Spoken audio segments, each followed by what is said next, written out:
Hello everyone, welcome to MD Physics classes. আজি আমি second ইয়াৰ আৰু এটা চেপ্টাৰ চাম। চেপ্টাৰটোৰ নাম হৈছে এটমছ বা পৰমাণু।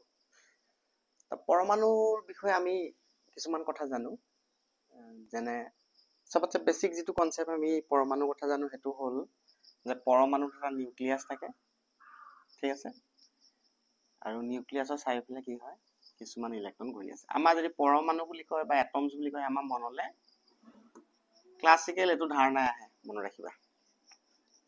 এই ধাৰণাটো ডেভেলপ হ'বলে এটা প্ৰসেস ফলো হৈছে, আৰু এটো যে এক্স্যাক্টলি শুদ্ধ হয় পৰমাণু আমি যেটো মডেল আমি জানো হেতু নহয়, এটো কনস্ট্যান্টলি ইমপ্ৰুভ হৈ থাকে মডেল বিলাক। তো এই ধাৰণাবিলাক কেনেকৈ ডেভেলপ হ'ল তাৰ বিষয়ে আজি ডিসকাস কৰিম। তো প্ৰথমতে আচলতে পৰমাণুৰ ধাৰণাটো এনেকৈ নাছিলে। প্ৰথমতে সবতছে প্ৰথম যেটো পৰমাণু আৰ্হি যেটো বা এটমৰ মডেল বুলি কয় যাক, ঠিক আছে, এটম মডেল দিছিলে তেওঁ হল থমসন, ঠিক আছে। পৰমাণু সম্পৰ্কে তেওঁ সবতছে প্ৰথম মডেল দিছিলে। তো তেওঁ এটোৱে কৈছিলে যে পৰমাণুবোৰ ধনাত্মক আৰু ঋণাত্মক আধানেৰে গঠিত, ঠিক আছে, আৰু পৰমাণুবোৰ এনেকুৱা ধৰি লোৱা স্ফেৰিকেল শেপ হ'ব। স্ফেৰিকেল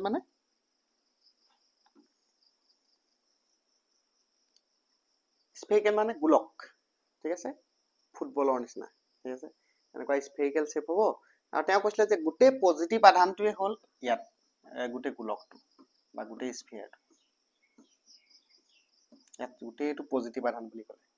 আৰু তাৰ মাজত কি হৈছে ইলেক্ট্ৰন বিলাক এনেকৈ সোমাই থাকিব। পজিটিভ আধানৰ মাজত ইলেক্ট্ৰন বিলাক সোমাই থাকিব। আচলতে এতিয়া থিওৰিটো আমাৰ এতিয়া অৰ্ড নিচিনা লাগিছে, কেনেকুৱা থিওৰি দিছিলে, কিন্তু প্ৰথম দিছিলে, মনত ৰাখিবা। প্ৰথমতে কোনো একো এটম মডেল দিয়া নাছিলে, তেওঁ প্ৰথম দিছিলে, কাৰণ তেওঁ এইটো আইডিয়া দিছিলে। আৰু তেওঁ এইটো ক'লে যে এই যে পৰমাণু বিলাক গোটেই বিস্তৃত হৈ থাকে, গোটেই পৰমাণু ধনাত্মক আধান বিলাক গোটেই পৰমাণুত বিস্তৃত হৈ থাকে আৰু ঋণাত্মক আধান বিলাক সোমাই থাকে। কেনেকৈ সোমাই থাকে তাৰ কাৰণে তেওঁ এটা এক্সাম্পল দিছিলে ৱাটাৰমেলন। ৱাটাৰমেলন মানে তৰমুজ। আমি চবে তৰমুজ দেখিছো। তো তৰমুজটো যেনেকৈ থাকে, তৰমুজৰ গোটেই অংশটো ধনাত্মক আধান ধৰিছে তেওঁ, আৰু তৰমুজৰ গুটিবিলাক যেনেকৈ ভিতৰত সোমাই থাকে কোলা কোলা গুটিবিলাক, তো সেইবিলাকেই তেওঁ কি ক'লে ইলেক্ট্ৰন বিলাকো তেনেকৈ আচলতে পৰমাণু এটাত সোমাই থাকে বুলি ক'লে। মানে যদি পৰমাণু এটা মই তৰমুজ ধৰো আৰু তাৰ গুটিবিলাক কি ধৰিম ঋণাত্মক আধান ধৰিম, ঠিক আছে। এইটো সবতছে প্ৰথম দিছিলে থমসনে, যাক আমি থমসন এটম মডেল বুলি কওঁ, ঠিক আছে। ইয়াৰ আৰু এটা নাম আছে, সেইটো হ'ল plum pudding model. Plum pudding model, plum pudding model মানে থমসন মডেলৰ আৰু এটা নাম আছে, এইটো কি প্লাম পুডিং মডেল, ঠিক আছে। এইটো তেওঁ জাস্ট আইডিয়া লগাই দিলে। নেক্সট আমি যেটো এটম মডেল চাব লাগিব হেতু হল ৰাদাৰফোৰ্ডৰ এটম মডেল। তো ৰাদাৰফোৰ্ডে ডাইৰেক্ট তেওঁ এটম মডেলটো দিয়া নাছিলে, তাৰ কাৰণে কিছুমান পৰীক্ষা নিৰীক্ষা কৰিলে, আৰু পৰীক্ষা নিৰীক্ষা কৰাৰ পিছত তেওঁ এটম মডেলটো দিলে। তো যেটো পৰীক্ষা দিলে সেই পৰীক্ষাটো আমি এতিয়া ডিসকাস কৰিম, ঠিক আছে। তো এটোকে কি বুলি কয় আলফা কণিকাৰ বিচ্ছুৰণ আৰু ৰাদাৰফোৰ্ডৰ নিউক্লিয় পৰমাণু আৰ্হি, বা alpha particle scattering and Rutherford's nuclear model of atom. এতিয়া আলফা পাৰ্টিকল মানে কি? আলফা পাৰ্টিকল মানে সিম্পলি হ'ব হিলিয়াম নিউক্লিয়াই। He2 পজিটিভ লিখিব পাৰো। হিলিয়াম আমি গম পাওঁ, হিলিয়াম এটা গেছ। তো হিলিয়াম গেছৰ পৰা যদি আমি ইলেক্ট্ৰন বিলাক নক আউট কৰি দিওঁ বা ইলেক্ট্ৰন বিলাক অঁতৰাই দিওঁ কিবা প্ৰকাৰে, আৰু তাৰ যেটো পৰমাণুটো যেতিয়া থাকি যাব বা নিউক্লিয়াছটো যেটো থাকি যাব, তাকে আমি কি বুলি ক'ম আলফা কণিকা বুলি ক'ম, মনত ৰাখিবা। আৰু কেতিয়াবা কিতাপত তোমাৰ হিলিয়াম আলফা কণিকা বুলি ক'লে তাই হিলিয়াম এটমটো দি দিয়ে, মনত ৰাখিবা। তো দুইটাই ইউজ কৰে, কিন্তু মেইনলি ইয়াত আমি কি চাম হিলিয়াম নিউক্লিয়াইটো চাম, ঠিক আছে, হিলিয়াম নিউক্লিয়াছটো। তো পৰীক্ষাটো এনেকুৱা ধৰণৰ। পৰীক্ষাটো কি হয়, প্ৰথমতে এটা সোৰ্স লয়। কিহৰ সোৰ্স? হিলিয়াম যিবিলাক পাৰ্টিকল ওলাব সেই হিলিয়াম পাৰ্টিকল বিলাক বা আলফা পাৰ্টিকলৰ সোৰ্স লয় বুলি আমি ক'ব পাৰিম, ঠিক আছে। আৰু এই আলফা পাৰ্টিকল সোৰ্সটো তোমালোকৰ দিয়া আছে, কি দিয়া আছে বিস্মাথ 214 আৰু 83 এনেকৈ লিখা আছে। আমি জানোৱে কেমিষ্ট্ৰিত আমি নিশ্চয় শিকিছো যে ইয়াত যেটো ওপৰত যেটো সংখ্যা থাকে এটো ভৰ সংখ্যা বা মাস নাম্বাৰ বুলি কয়, আৰু তলত যেটো সংখ্যা থাকে তাক কি বুলি কয় এটমিক নাম্বাৰ। বিস্মাথ 83 আৰু মাস নাম্বাৰ 214। এটা বিস্মাত যেটো সোৰ্স ললো এটো বিস্মাতৰ সোৰ্স লৈছো এটো ৰেডিঅ' এক্টিভ সোৰ্স তেজস্ক্ৰিয় উৎস বুলি কৈছে আৰু তাৰ পৰা কি হ'ব অটোমেটিকলি হিলিয়াম ওলাই যাব চাৰিফালে ওলাই যাব তেজস্ক্ৰিয় সোৰ্সৰ পৰা এনেকৈ চাৰিফালে হিলিয়াম ওলাই যাব মন ৰাখিবা এটা তেজস্ক্ৰিয়তা মানে কি আমাৰ নেক্সট চেপ্টাৰ যেটো তোমালোকৰ নিউক্লিয়াছ বুলি আছে সেই চেপ্টাৰটোত আমি ডিসকাস কৰিম এতিয়া তোমালোকে মন ৰাখিবা যে অটোমেটিকলি তেজস্ক্ৰিয় পদাৰ্থৰ পৰা আলফা পাৰ্টিকল ওলাই যাব ঠিক আছে এতিয়া যেহেতু আলফা পাৰ্টিকল বিলাক এনেকৈ খিচৰিত হৈ যাব আমাক তেনেকৈ নালাগে আমাক কেনেকুৱা লাগে এনেকৈ কলিমেটেড লাইন লাগে কলিমেটেড লাইন মানে সংকীৰ্ণ ৰেখা নিচিনাকৈ লাগে এইটো তাৰ কাৰণে কি কৰিম তাৰ কাৰণে অবভিয়াছলি আমি সাইডে যোৱাবিলাক কি কৰিব লাগিব ব্লক কৰিব লাগিব আৰু ব্লক কেনেকৈ কৰিম ব্লক কৰিবলৈ হ'লে লেডৰ কিছুমান টুকুৰা দিব লাগিব লেড ব্ৰিক্স বুলি কওঁ এতিয়া লেড ব্ৰিক্স বিলাকৰ কাম কি লেড ব্ৰিক বিলাকে সিম্পলি কি কৰিব এই সাইডলৈ যিবিলাক আলফা পাৰ্টিকল যাব বা আলফা কণিকা যাব তাহাঁতক কি কৰিব এবজৰ্ব কৰিব এটাক মানে পাৰ হৈ যাব নিদিয়ে তো আলটিমেটলি কি হ'ব লাগিব পোনে পোনে যাব পাৰিব আলফা পাৰ্টিকল বিলাক হয়নে এনেকৈ পোনে পোনে যাব আৰু এই আলফা পাৰ্টিকল বিলাকৰ সন্মুখত আমি কি দিম থিন গোল্ড ফয়েল দিম থিন গোল্ড ফয়েল মানে কি এতিয়া সোণৰ পাতল চিট এখন দিম ঠিক আছে একদম পাতল চিট এখন ল'ব লাগিব আমি যেনেকৈ এলুমিনিয়াম ফয়েল হয়নে ফাষ্ট ফুড যে পেকিং কৰোঁতে এলুমিনিয়াম ফয়েল ইউজ কৰে এলুমিনিয়ামৰ পাতল চিটটো ইউজ কৰে তেনেকৈ গোল্ডৰ আমি পাতল চিট এটা ল'ব লাগিব মানে এই আলফা পাৰ্টিকল বিলাক আহি আচলতে কি হ'ব গোল্ডৰ ফয়েলটোত খুন্দা মাৰিব সিম্পল লজিকটো সেইটো তাৰপিছত খুন্দা খাই কিছুমান পাৰ্টিকল ঘূৰি যাব কিছুমান পাৰ্টিকল আগলৈ যাব কিছুমান পোনে পোনে পাৰ হৈ যাব তো সেই পাৰ্টিকল বিলাক আমি ক'ত কোনফালে গৈছে আমি ডিটেক্ট কৰিব লাগিব হয়নে ধৰা পেলাব লাগিব কোনফালে গৈছে তাৰ কাৰণে সেইটো কাৰণে আমি কি কৰিম আমি এখন পৰ্দা দিম ঠিক আছে আৰু এই পৰ্দাখন কি হ'ব জিংক সালফাইডৰ ZNS স্ক্ৰিন বুলি কম জিংক সালফাইডৰ পৰ্দা ঠিক আছে এতিয়া জিংক সালফাইডৰ পৰ্দাখনে কি কৰিব আমাক যেতিয়া আলফা পাৰ্টিকল ইয়াৰ পৰা বিচৰিত বা স্কেটাৰিং হৈ খুন্দা খাবগে জিংক পৰ্দাত তাত কি হ'ব তাত কি হ'ব উজলি উঠিব ঠিক আছে তাত আমি গম পাই যাম খুন্দা খালে মানে তাত জিলকি যাব বা ইলুমিনেটেড হৈ যাব বুলি ক'ব পাৰোঁ ঠিক আছে আৰু হেতুকে আমি ডিটেক্ট কৰিবলৈ বা হেতুকে আমি চাবলৈ কি লগাই দিম এটা ডিটেক্টৰ লগাই দিম ঠিক আছে আৰু ডিটেক্টৰটো একো নহয় এইটো কি কৈছে সিম্পল মাইক্ৰস্কোপ বুলি কৈছে ডিটেক্টৰ লগাই দিম ঠিক আছে মাইক্ৰস্কোপ এটা লগাম আচলতে মাইক্ৰস্কোপৰ সহায়ত চাম মানে ক'ত খুন্দা খালে ঠিক আছে আলফা পাৰ্টিকল মনত ৰাখিবা এইটো আচলতে ওভাৰঅল সেটআপটো তো এই এক্সপেৰিমেন্টটো যেতিয়া কৰিলে তেতিয়া কৰি কেইটামান তেওঁলোকে অবজাৰভেশ্যন দেখিলে আৰু সেই অবজাৰভেশ্যনটো এক্সপেৰিমেন্টেল এটা গ্ৰাফত প্লট কৰিলে ঠিক আছে এটা আমি নেক্সট এক্সপেৰিমেন্টেল গ্ৰাফটো কি হ'ব চাই লওঁ তোমালোকৰ কিতাপত এক্সপেৰিমেন্টেল গ্ৰাফটো দিয়া আছে মই এটা এনে ৰাফকে আঁকি দিম ঠিক আছে এটা এক্সপেৰিমেন্টটো চাই ল'বা তোমালোকে গ্ৰাফটো নাম্বাৰছ অফ পাৰ্টিকুলৰ এগেইনষ্টত আমি কি চাম বিস্ফোৰণ কোণ চাম ঠিক আছে বিস্ফোৰণ কোণৰ এগেইনষ্টত নাম্বাৰছ অফ পাৰ্টিকল মানে আলফা পাৰ্টিকল কিমানটো এংগুল ৰেঞ্জত গৈছে এটো মই স্কেটাৰিং এংগুল ধৰি লম স্কেটাৰিং এংগল এই থিটাৰে বুজাম আৰু এফলে কি লিখিম মই নাম্বাৰছ অফ পাৰ্টিকলছ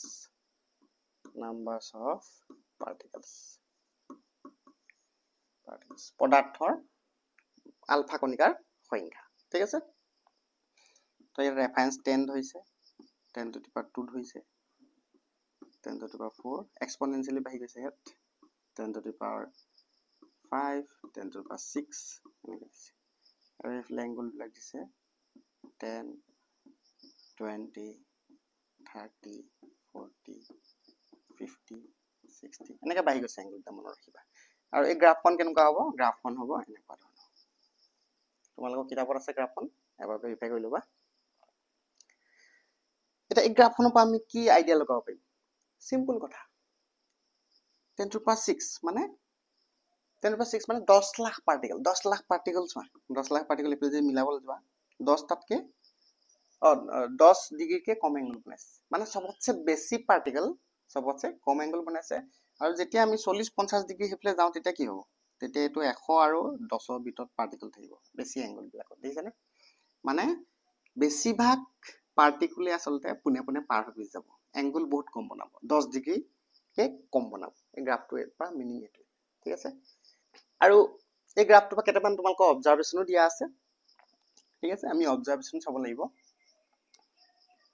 নেক্সট আমি কি চাম অবজাৰভেশ্যন চাম গ্ৰাফখনৰ পৰা তোমালোকৰ কিতাপতে দিয়া আছে অবজাৰভেশ্যনটো তো তিনটা মেইনলি অবজাৰভেশ্যন দিয়া আছে প্ৰথমটো কথা কৈছে যে most of the particle goes undeviated মানে কোনো বিচ্যুতি নোহোৱাকে বেছিভাগ পাৰ্টিকেল কি হ'ব পাৰ হৈ গুচি যাব most of the particles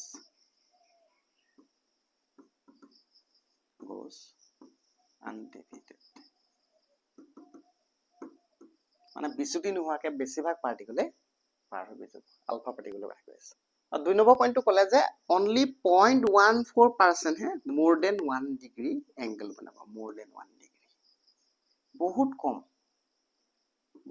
কম পাৰ্টিকলে 1 ডিগ্ৰীতকৈ বেছি এংগল বনাব বুলি কৈছে ঠিক আছে 0.14% মানে কি 1% কে কম ঠিক আছে বহুত কম 3 নম্বৰটো তোমালোকৰ দিছে যে 1 in 8000 মানে 8000 টা যদি পাৰ্টিকল পাৰ হৈ যায় তাৰে এটাহে কি হ'ব ডেভিয়েট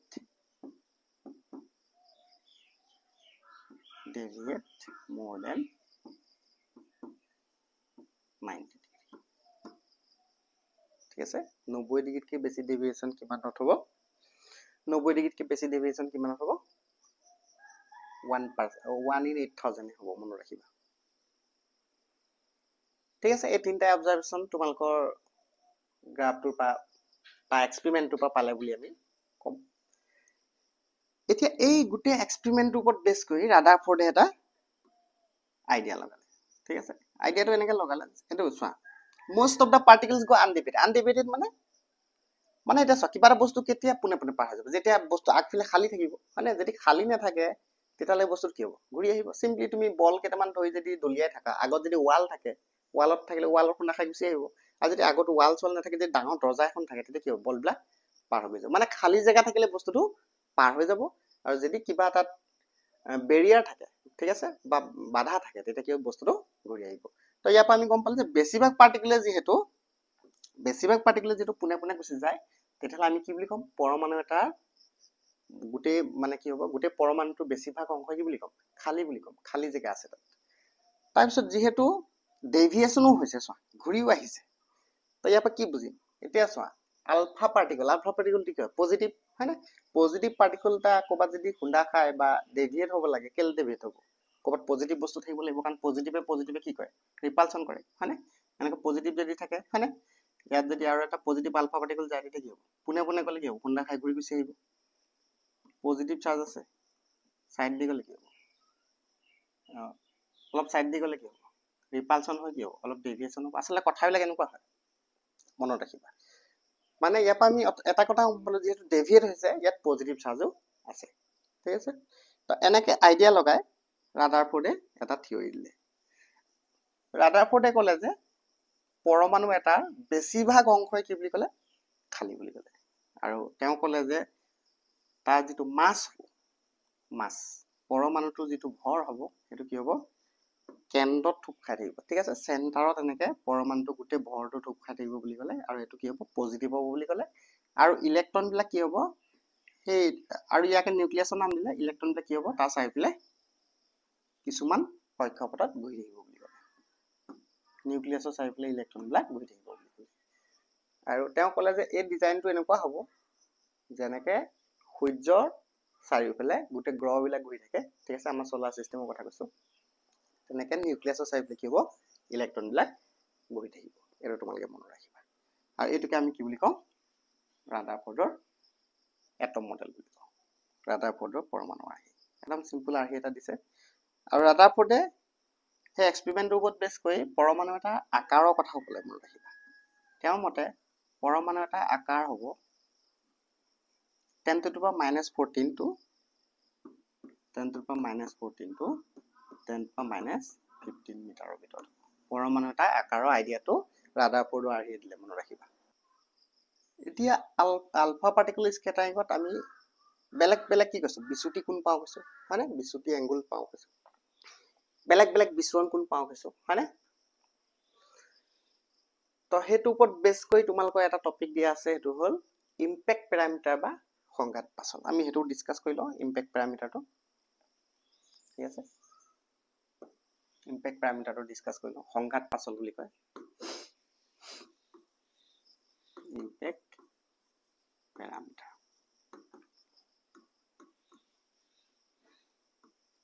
সংঘাত পাছল, সংঘাত পাছল বুলি কয়। এটা ইম্প্যাক্ট প্যাৰামিটাৰ মানে কি হ'ব আমি চাই লওঁ। ঠিক আছে, এটা যদি আমি নিউক্লিয়াছ এটা ধৰো, সৰু নিউক্লিয়াছ এটা ধৰো, ঠিক আছে, নিউক্লিয়াছ এটা ধৰাৰ লগে লগে আৰু মই ধৰিছো যে আলফা পাৰ্টিকলটো একদম নিউক্লিয়াছৰ একদম সন্মুখত পোনে পোনে গৈছে, হ'ব পোনে পোনে গৈছে। তো পোনে পোনে গ'লে কি হ'ব, নিজে ভাবা, আলফা পাৰ্টিকলটো পজিটিভ আৰু নিউক্লিয়াছটো পজিটিভ, তেতিয়াহ'লে পজিটিভ পজিটিভ যাব, হয়নে, খুন্দা খাব, পজিটিভে পজিটিভ ৰিপালচন কৰিব, সেইটো কাৰণে আলফা পাৰ্টিকলটো যেনেকে যাব সেইটো ষ্ট্ৰেট লাইনত গৈ গৈছে, মানে এংগলটো কিমান বনাব, 180 ডিগ্ৰী বনাব। তাতকে ওপৰলৈ গ'লে কি হ'ব, ডেভিয়েশ্যন হ'ব, কিন্তু এটা পোনে পোনে ঘূৰি নাহে, অলপ বেকাকে আহিব। ঠিক আছে, তাতকে যদি অকণ ওপৰেদি যায় কি হ'ব, ডেভিয়েশ্যন হ'ব, ইমানো বেছি নহয়। ঠিক আছে, চাইডে গুচি যাব। তাতকে বেছি ওপৰত গ'লে কি হ'ব, ডেভিয়েশ্যন হ'ব। আৰু বহুত ওপৰেদি যদি আলফা পাৰ্টিকলটো যায় তেতিয়া কি হ'ব, নিউক্লিয়াছটো ইয়াতহে আছে, হয়নে, তেতিয়া পোনে পোনে আনডেভিয়েটেড হৈ আলফা পাৰ্টিকলটো গুচি যাব। ঠিক আছে, এতিয়া সংঘাত পাছলৰ মই ডেফিনেশ্যন দি পাৰিম কেনেকে। সংঘাত পাছল এইটো মই বিৰে বুজাও, মনত ৰাখিবা, বিৰে বুজাও। সংঘাত পাছল হৈছে ইনিচিয়েল ভেলচিটি ভেক্টৰ, মানে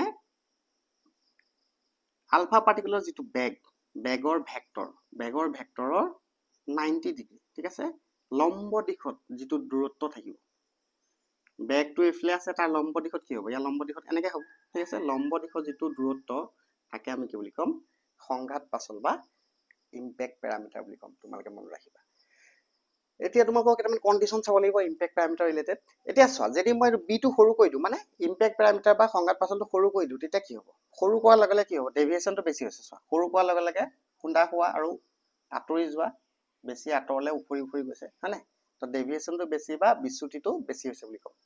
মানে সংঘাত পাছল সৰু হ'লে বিচ্যুতি বা স্কেটাৰিং বেছি হয়। ঠিক আছে, আৰু সংঘাত পাছল যদি ডাঙৰ কৰি দিওঁ, ডাঙৰ কৰাৰ লগে লগে কি হ'ব, পাৰ্টিকল বিলাক এইটো চাইডেও যাব পাৰিব ন, এইফালেও যাব পাৰিব, যদি আৰু ডাঙৰ কৰি দিওঁ কি হ'ব, এইফালেও যাব পাৰিব। মানে সংঘাত পাছলটো যদি ডাঙৰ হয় তেতিয়াহ'লে বিচ্যুতিটো কি হ'ব, কম হ'ব। ঠিক আছে, সেই ৰিলেশ্যনটো মনত ৰাখিবা। আৰু চবতছে মেক্সিমাম যদি সোধে সংঘাত পাছল কিমান হ'ব পাৰে ডেভিয়েশ্যন, থিতাটো কি হ'ব, গৈছে খুন্দা খাইছে আৰু ঘূৰি গুচি আহিছে, সেইটো কি হ'ব, 180 ডিগ্ৰী হ'ব।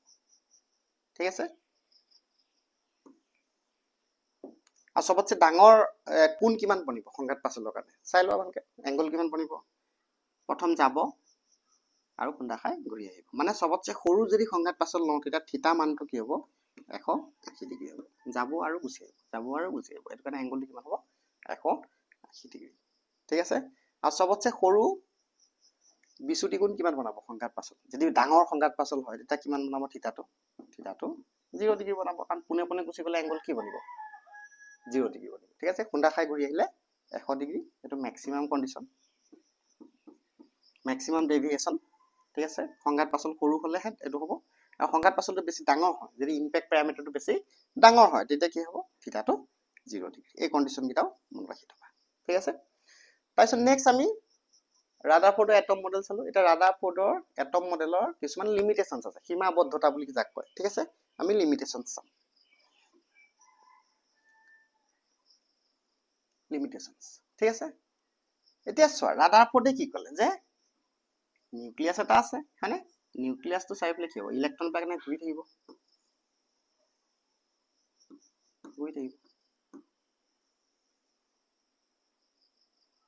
এতিয়া ইলেক্ট্ৰমেগনেটিক থিয়ৰী মতে, বিদ্যুৎ চৌম্বকীয় যিটো তত্ত্ব আছে বা যিটো থিয়ৰী আছে, বিদ্যুৎ চৌম্বকীয় যিটো থিয়ৰী আছে, সেই থিয়ৰীটো মতে কি হয়, যদি ইলেক্ট্ৰন এটা এনেকে ঘূৰি থাকে বা ইলেক্ট্ৰন এটা এচিলাইট হয় বা ইলেক্ট্ৰন এটা যদি তাড়িত হৈ থাকে, তেতিয়া কি হয়, তাৰপৰা অট'মেটিকলি কি হ'ব, শক্তি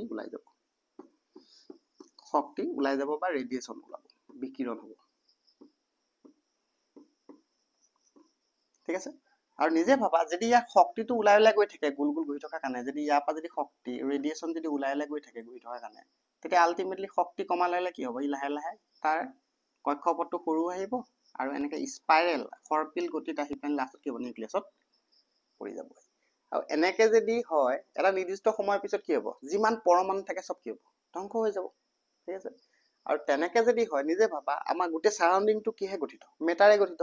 আৰু মেটাৰৰ যদি চবতছে সৰু পাৰ্টটো উলিয়াবলৈ যোৱা কি হ'ব, এটমছ। ঠিক আছে, এটমছৰ পৰাইতো মেটাৰ বনে ন, আমাৰ গোটেই জীৱ জন্তুৰ পৰা আদি কৰি লিভিং বা নন লিভিং চব বস্তুৱে কি হয়, মেটাৰে গঠিত। আৰু ৰাদাৰফৰ্ডৰ থিয়ৰী যদি আমি মানিব লগা হয় তেতিয়া কি হ'ব, যে এনাৰ্জি বিকিৰণ কৰি কি হ'ব, এটমটো অকণমান সময়ৰ পিছত ধ্বংস হৈ যাব। আৰু যদি এটমটো অকণমান সময়ৰ পিছত ধ্বংস হৈ যায় তেতিয়াহ'লে হাইড্ৰজেন হওক অক্সিজেন হওক, ঠিক আছে, যিবিলাক গেছ সেই গেছবিলাক বহুত সময়ৰ কাৰণে থাকিবনে, নাথাকে, হয়নে, নাইকিয়া হৈ যাব। ঠিক তেনেদৰে একো মেটাৰে আচলতে ফৰ্মেশ্যন হ'ব নাই যদি ৰাদাৰফৰ্ডৰ থিয়ৰীটো মানো। ঠিক আছে, অকণ পিছত চবেই নিজে অট'মেটিকলি ধ্বংস হৈ যাব। তো এনেকুৱাতো আমি নেদেখোঁ। আমি অক্সিজেন দেখিলে কি হয়, অক্সিজেন যদি কাৰোবাৰ লগত ৰিয়েকশ্যন নকৰে, ঠিক আছে, কেমিকেলি যদি ৰিয়েকশ্যন নকৰে তেতিয়াহ'লে কি হ'ব, অক্সিজেনটো অক্সিজেনে হৈ থাকিব, হয়নে। তো এই প্ৰব্লেমটো ৰাদাৰফৰ্ডো আছে, মনত ৰাখিবা। ঠিক আছে, এইটোকে কি বুলি কয়, মেজৰ লিমিটেশ্যনছ বুলি কয় ৰাদাৰফৰ্ডৰ এটম মডেলৰ। তাৰপিছত আৰু এটা আমি চাব পাৰোঁ যে কণ্টিনিউৱাছ যদি এনাৰ্জি ওলাই থাকে তেতিয়াহ'লে ইয়াৰ যিটো স্পেক্ট্ৰাম বা বৰ্ণালী পাম সেইটো কি পাম, সেইটো কণ্টিনিউৱাছ পাম। ঠিক আছে, কিন্তু পিছত যেতিয়া দেখিছে হাইড্ৰজেনৰ যেতিয়া বৰ্ণালী চাম, ঠিক আছে, ইয়াৰ পিছৰ চেপ্টাৰটো যেতিয়া মই ডিছকাছ কৰিম তেতিয়া আমি চাম হাইড্ৰজেনৰ বৰ্ণালী বা যিকোনো পৰমাণু যেতিয়া বৰ্ণালী বা স্পেক্ট্ৰামটো চাম, ঠিক আছে, বৰ্ণালী বা স্পেক্ট্ৰাম চাম, তেতিয়া দেখিম যে তাহাঁতৰ যিটো স্পেক্ট্ৰাম থাকে সেইটো হ'ল লাইন স্পেক্ট্ৰাম, মানে কিছুমান লাইনহে আমি পোহৰ পাম। ঠিক আছে, লাইনতে পোহৰ পাম, এই পোহৰটো কি পাওঁ, কণ্টিনিউৱাছ নেপাওঁ, মানে পোহৰৰ কাৰণে যিটো স্পেক্ট্ৰাম পাম সেইটো কণ্টিনিউৱাছ নেপাওঁ। তো এই দুটাই মেজৰ লিমিটেশ্যনছ ৰাদাৰফৰ্ডৰ এটম মডেল। আৰু এই লিমিটেশ্যনছটো কোনে আঁতৰাব, সেইটো বোৰ এটম মডেলে আঁতৰাব লিমিটেশ্যনছটো, হয়নে। নেক্সট ক্লাছত যেতিয়া ডিছকাছ কৰিম পাৰ্ট 2টো তেতিয়া আমি বোৰ এটম মডেলৰ পৰা ষ্টাৰ্ট কৰিম। ঠিক আছে, আৰু কিছুমান ইম্পৰ্টেণ্ট ডেৰিভেশ্যন আছে আমি সেইবিলাকো চাম। আজিৰ কাৰণে মই ক্লাছটো ইমানতে ৰাখিছোঁ। যদি তোমালোকে ক্লাছটো বুজি পাইছা, ঠিক আছে, কিবা এটা যদি শিকিছা, নিশ্চয় তুমি চেনেলটো ছাবস্ক্ৰাইব কৰিবা আৰু শ্বেয়াৰ কৰিবলৈ নিশ্চয় নাপাহৰিবা। ঠিক আছে, আজিলৈ ইমানেই। থেংক ইউ, থেংকছ ফৰ ৱাচিং।